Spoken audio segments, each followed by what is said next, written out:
Hello geometry students. This video will be our discussion on starting chapter 6. We'll cover section 6.1 and 6.2 in this video.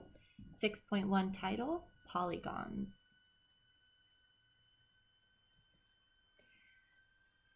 A figure is a polygon if three requirements are met. It is a plane figure formed by three or more line segments. When we say it is a plane figure, that means two-dimensional, okay? Formed by three or more line segments. So you can see this one here is formed by 1, 2, 3, 4, 5, 6, 7, 8, 9, 10 line segments. That star right there. 2, sides that have common endpoints are non-collinear.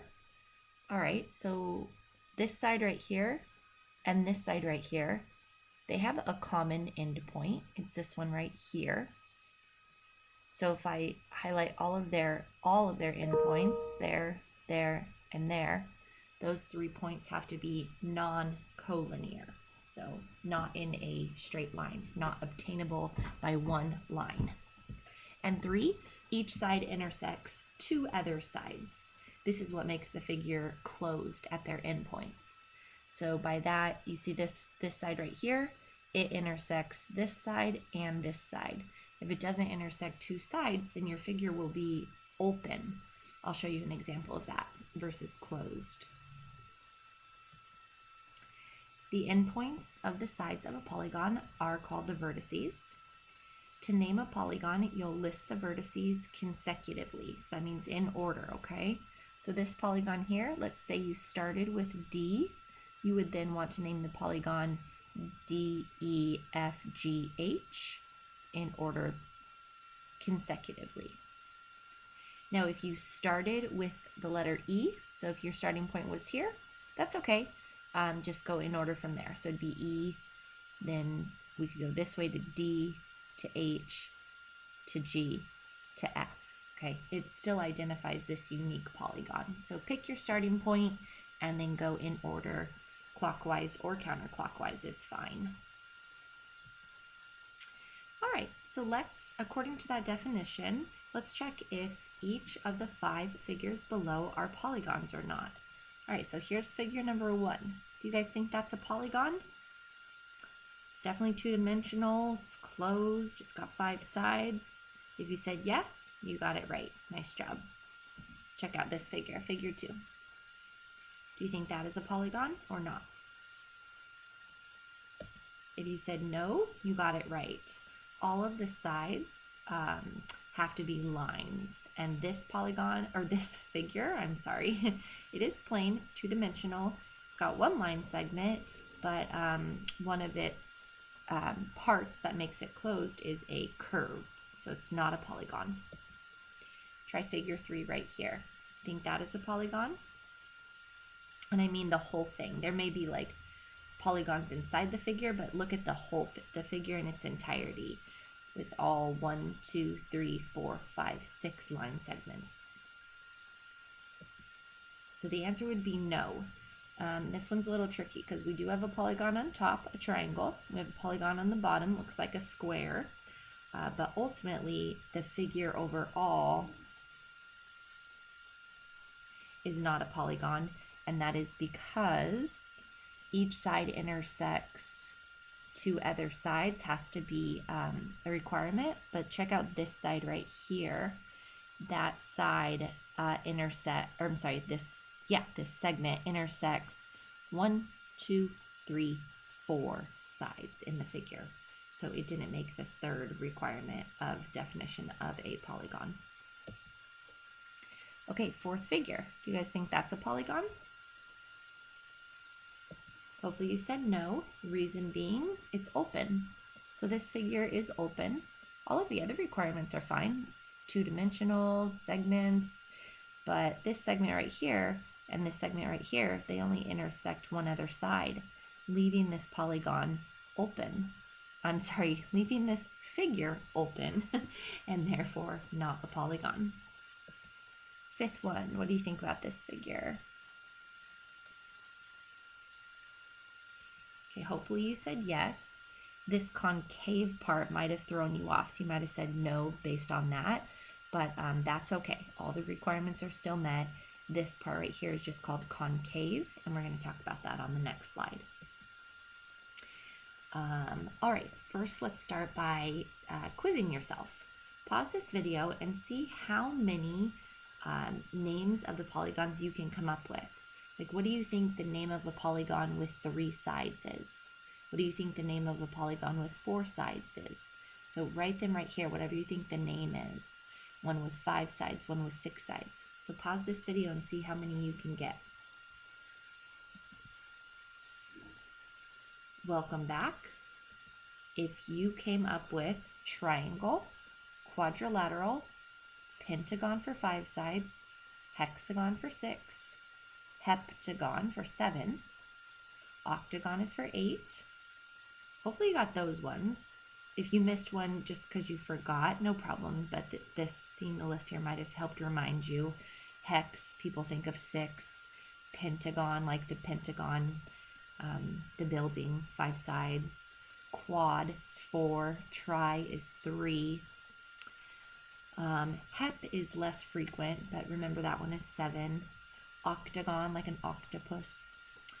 The next one, nonagon, not as frequently used, so you might have missed that one, no problem, but now you know. Nonagon is a 9-sided polygon. Decagon, like a decade has 10 years. And now a 12-sided polygon we call dodecagon. Do is 2 and deca is 10. So you add those together and you get 12. 12-sided dodecagon. And notice that we skipped 11 and then we didn't go up to like 13, 14. Those you would just call like an 11 gon or 13 gon, 20 gon. So however many sides it has, you can just say that number and then end it with a gon, and that will represent a polygon with that number of sides. Okay, convex versus concave. A polygon is convex if no lines containing a side contains a point within the interior of the polygon. A polygon is concave if it is not convex. So our last slide, this one is convex. Oh, and then these ones weren't polygons at all. This is convex. This one right here is concave because this vertex goes into the interior. What do you think of this one right here, this star? Would that be convex or concave? Hopefully you said concave because these vertex go into the interior. They cave in. Just think cave in. All right, so let's try some examples. What do you think about this polygon right here? Is it convex or concave? If you said convex, you got it right, and that is actually a convex octagon. Try this one, concave or convex, and then name it also.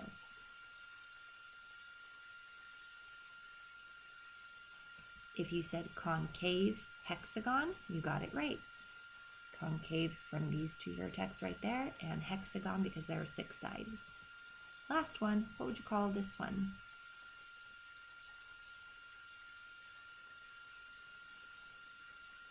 If you said trapezoid, I just wanted to let you know you're right. That's a more specific name for that figure though. We would need to know that these 2 lines are parallel for it to truly be a trapezoid.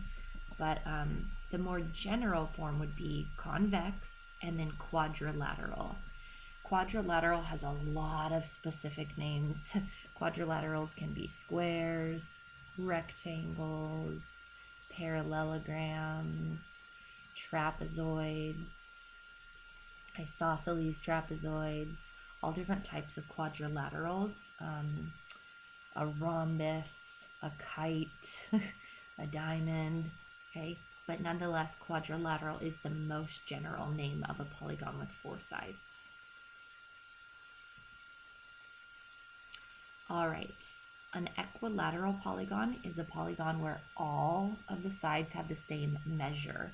So all sides are congruent. That would make it equilateral. Just like the equilateral triangle would have 1, 2, 3 congruent sides. An equilateral polygon, same requirement. An equiangular polygon is a polygon where all the angles have the same measure. It makes all angles congruent. And again, that's just like the equiangular triangle. All angles are congruent. In fact, there are 3 that have to add to 180. So they are 60, 60, and 60 degrees. So equilateral triangle right there. Equilateral polygon, same requirement. All angles are congruent. All right, for a a polygon to be considered regular, you need to remember that term. It's going to come up a lot in this part of the course. For a polygon to be regular, it means that it has to be equilateral and equiangular. So you guys have already worked with one regular polygon. It is the regular triangle. The regular triangle is equilateral and equiangular. Okay. So you can see another regular polygon here, and the geometric code, or it could be stated, but we have all sides are congruent as well as all angles are congruent, okay? This one up here does not appear to be regular. It's got all angles congruent, but these sides just appear to be longer. So we don't have enough information to say if it's regular or not, but I'm just looking at it, I would guess no, because these two sides appear to be longer. And the same thing with this one. It's equilateral, but just from the appearance, I would say we don't have enough information to say that it's regular, and I would guess that it's not supposed to be regular, because check out this angle versus this angle. This one is definitely acute, and this one is obtuse. Granted, they're not drawn to scale, so we don't have this information, but it certainly does not appear to be regular. Okay, so check out the 2 polygons below. Do you think they are regular or not? For the first one, if you said yes, you got it right. That would be a regular convex 1, 2, 3, 4, 5 pentagon. Lots of ways to name it. You have to know all of them, okay? Regular, convex, and pentagon. Okay, the one next to it, what do you think? Is that regular or not? If you put no, you got it right. Reason being, all angles are not congruent. So single arch mark, double arch mark. That looks like it's definitely a quadrilateral. It's just not a regular quadrilateral.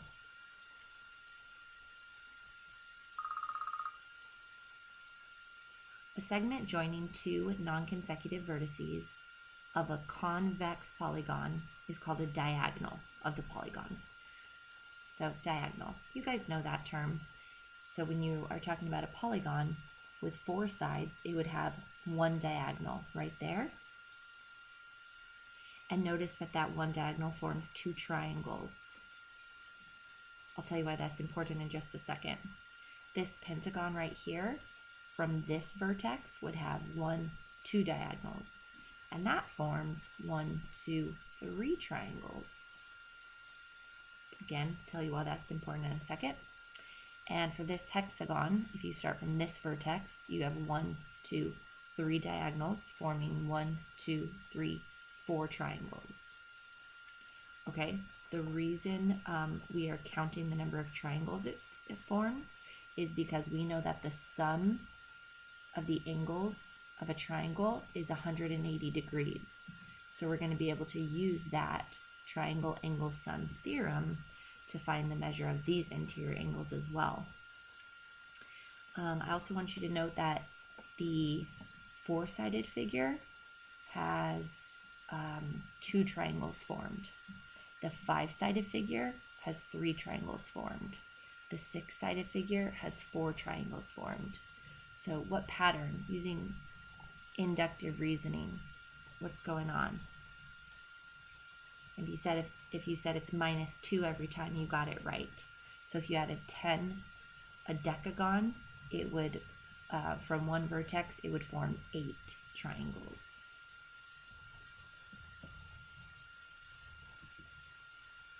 Oops. All right, so here's our interior angle sum of a convex quadrilateral. So we know that a triangle has 3 sides, 3 angles that have to add to 180. And we know that a quadrilateral has 4 angles, and these 4 angles will add to 360 degrees every single time. It doesn't matter if your quadrilateral is a square, a rectangle, a pentagon, a parallelogram, another 4-sided one, a rhombus, any 4-sided closed polygon, convex. All 4 of the interior angles will add to 360 degrees. So where'd that 360 come from? Well, if you focus on this 4-sided figure right here, we know that this angle, and this angle have to add to 180. And we also know that this angle, and this angle have to add to 180. So if we add them up, this measure plus this measure plus this measure plus this measure would be 180 plus 180, which is where we get the 360 from. So I guess if I could summarize what you should take away from that, it would be 3-sided convex polygons like a triangle. You need to memorize that they add up to interior angles add to 180. And now we have 4-sided convex quadrilaterals, interior angles add up to 360. And we're going to keep going. We're going to look at what the interior angles add up for a pentagon, a hexagon, and so on. But first, let's work with the quadrilateral. Let's find x and then find the measures of angles C and D. All right, so we need to write an equation with an x in it and then solve that equation for x. Go ahead and pause this video and try to write an equation with the letter x in it.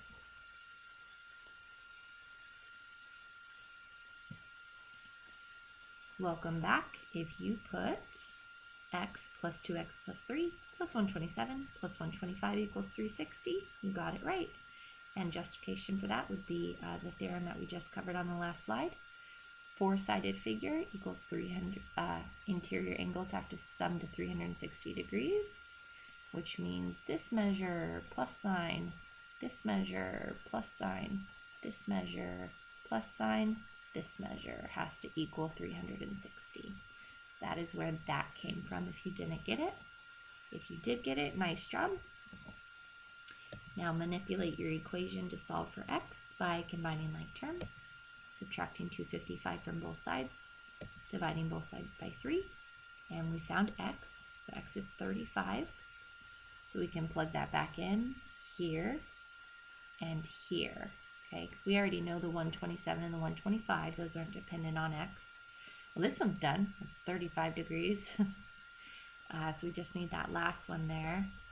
So measured angle D, 35, and then measured angle C would be 35 doubled plus 3 more. Ooh, that 2 is not supposed to be there. 2 times 35 plus 3 more, which is our 73 degrees. So let me just write all of those. Okay, this is a typo. Scratch that out, okay? We have 35 degrees here and 73 degrees here. So if you want to just check your work quickly, just pick up your calculator and do 127 plus 125 plus 35 plus 73. And if you get 360, you're just confirming that you've done it right. And it hopefully helps you wrap your mind around what this 35 and 73, like what do they mean? And they're the interior angle measures inside this convex quadrilateral. Section 6.2 title is Parallelograms. Think parallel lines, okay? All right, a parallelogram is a quadrilateral with both pairs of opposite sides parallel. So there's an example of a parallelogram. A square would be a parallelogram because this side's parallel to that side and this side's parallel to this side here. Rectangles are parallelograms. This side's parallel to this side, this side's parallel to this side. So you guys have worked with parallelograms before, squares and rectangles specifically, but this is the more general parallelogram in that it could be tilted to the one side or not. Parallelogram is just a more general form, I should say, general name for a four-sided polygon with opposite pairs of sides being parallel.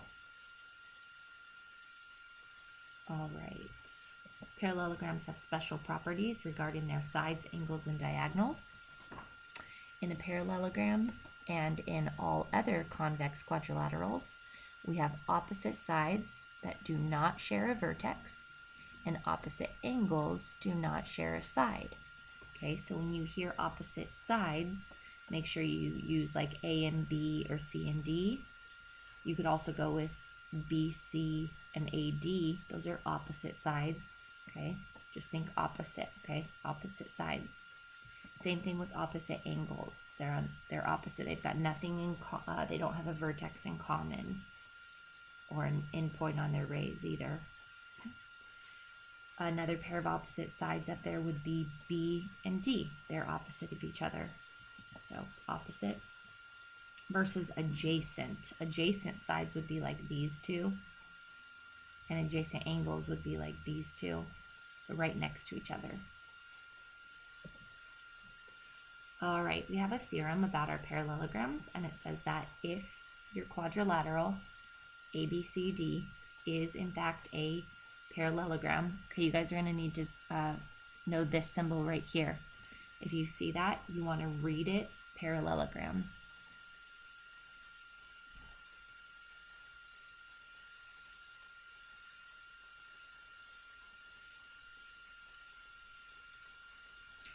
It is just like when we would use the triangle symbol, and then so when you saw this, you would read it triangle ABC.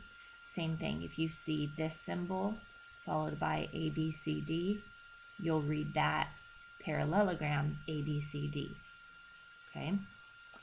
All right, if our quadrilateral is in fact a parallelogram, so we know both pairs of opposite sides are parallel by definition, but we also know, this is nice, that opposite sides are congruent. So this side's congruent to this side, and this side's congruent to that side.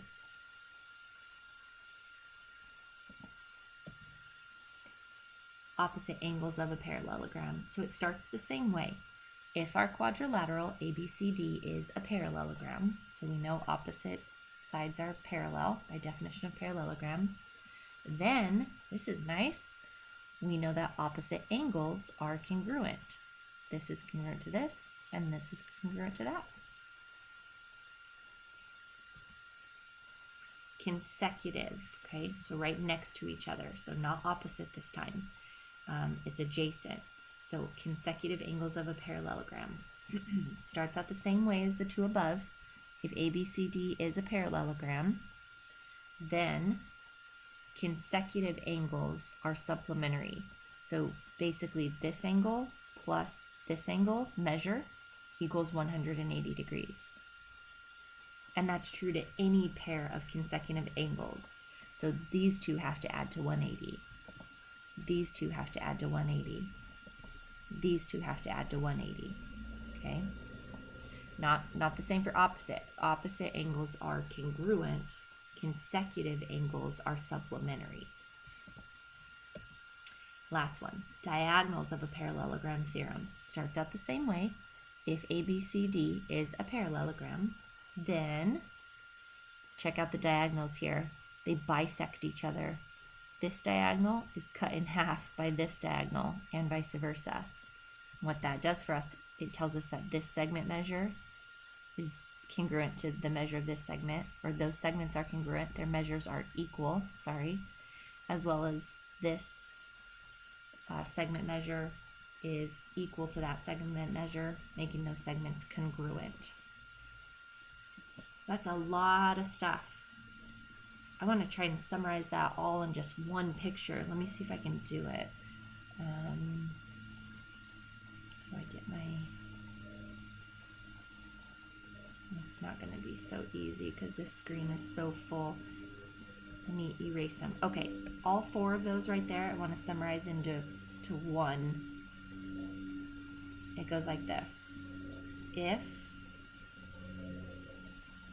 A, B, C, D, so that's this quadrilateral here, okay? A, B, C, D. If A, B, C, D is a parallelogram, comma, then, okay, I'm going to switch colors. Check out all of this stuff that you're able to add, okay? Here we go. You're able to go, this side's congruent to this side. This side's congruent to this side. This angle's congruent to this angle. This angle's congruent to this angle. This diagonal bisects this diagonal, allowing us to go 1, 2, 3, 1, 2, 3. Congruent segments, 1, 2, 3, 4, 1, 2, 3, 4.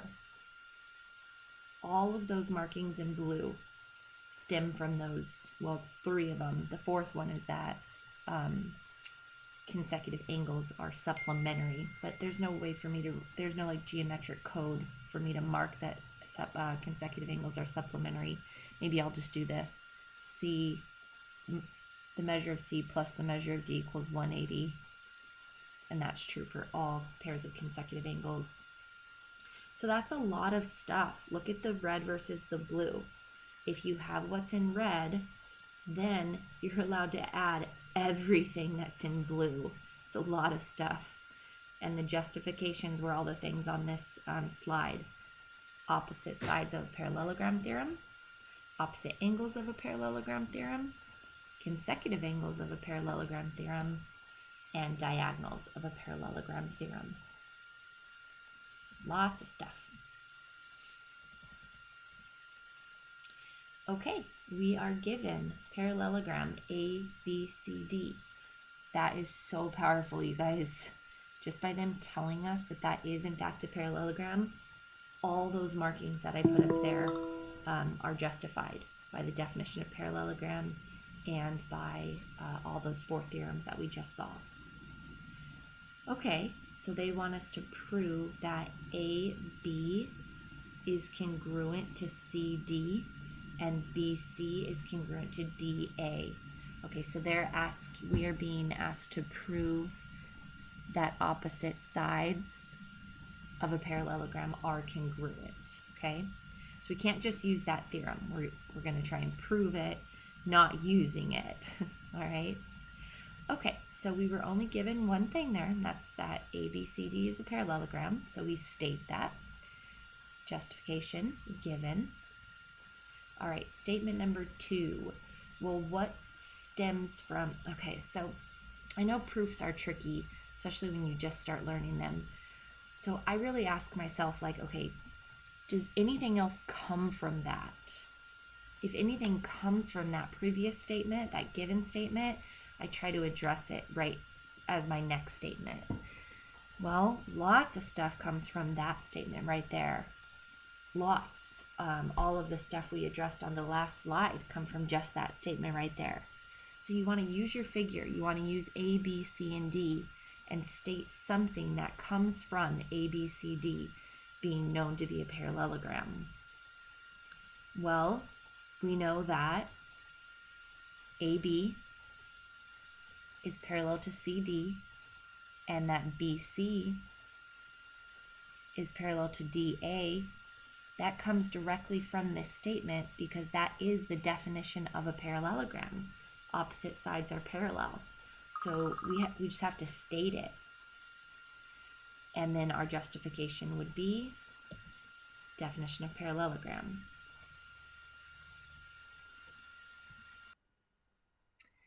Okay, now that we have those opposite sides marked off as parallel, we spent a lot of time working on what it means to have two parallel lines. I'm just going to focus on these two at first, cut by a transversal.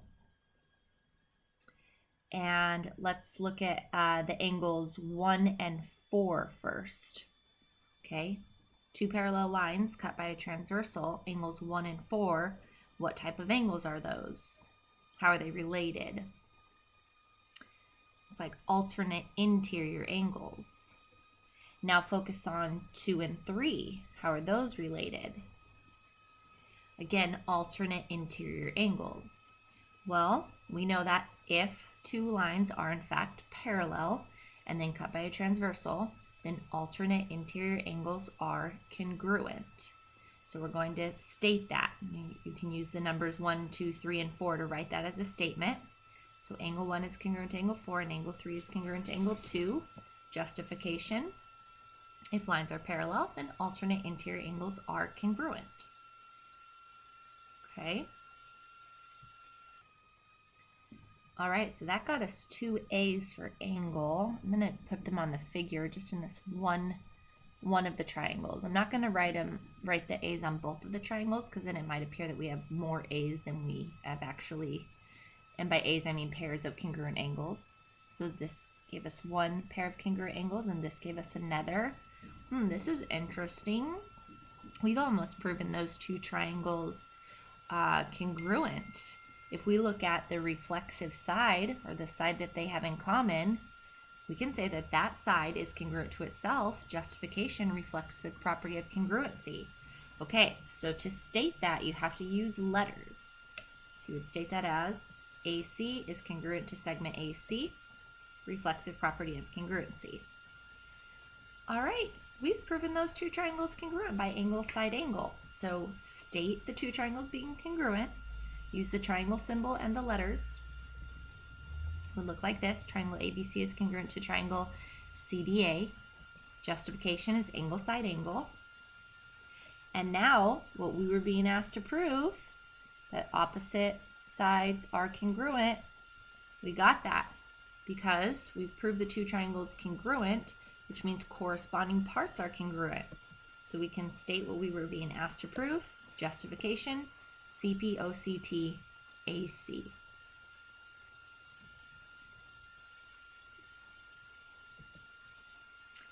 Let's assume that KLMN is a parallelogram.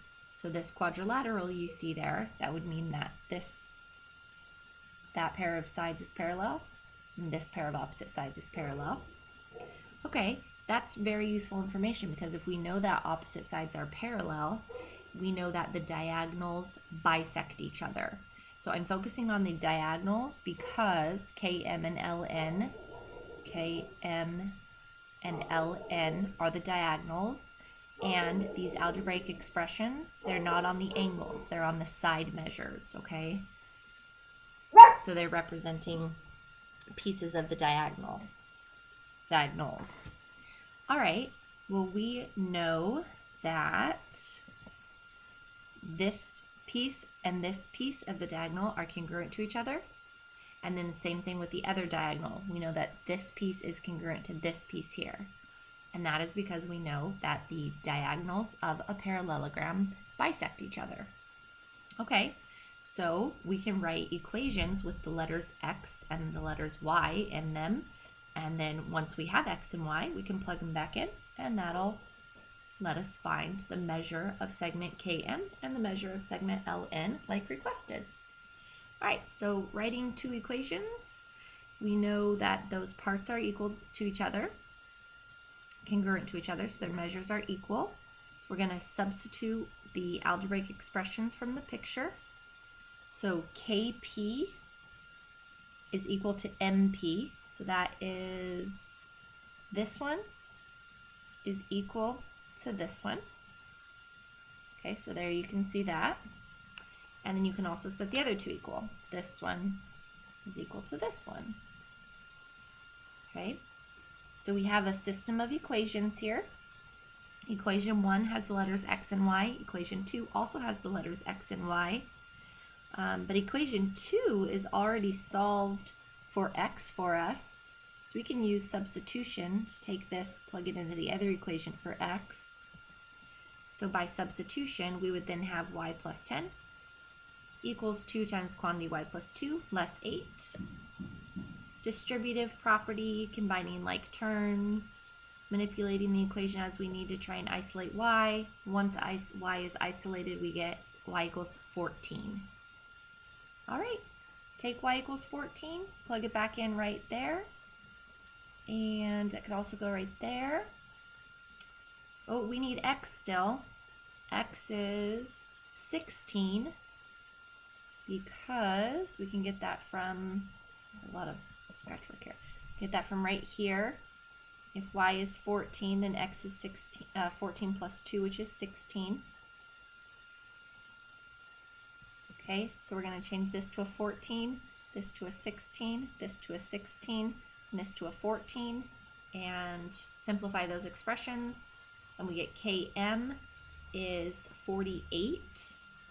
That's because this one here is 24. This is also 24, making, let me write it less. So this ends up being 24, this ends up being 24, making the whole thing 48. And ln is 32 units, and that is because this one is 16.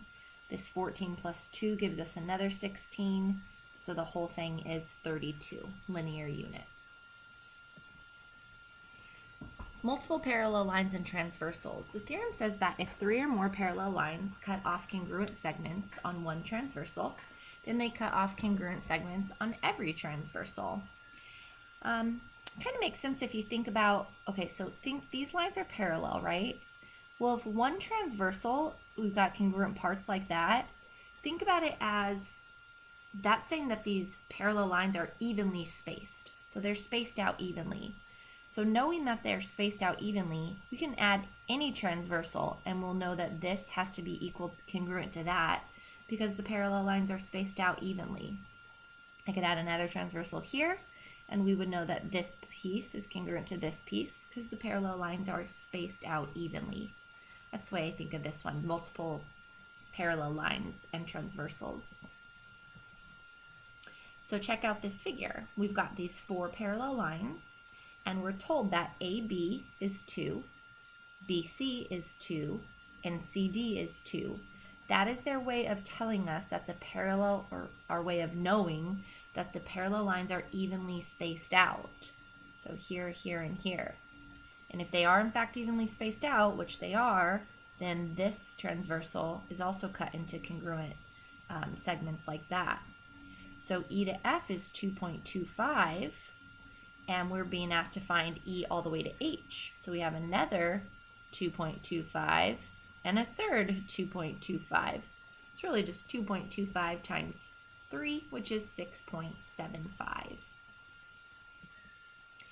And that will conclude our discussion on section 6.1 and 6.2. My name is Jami Emigh. Thank you for joining me, and I'll see you next time for our discussion on section 6.3.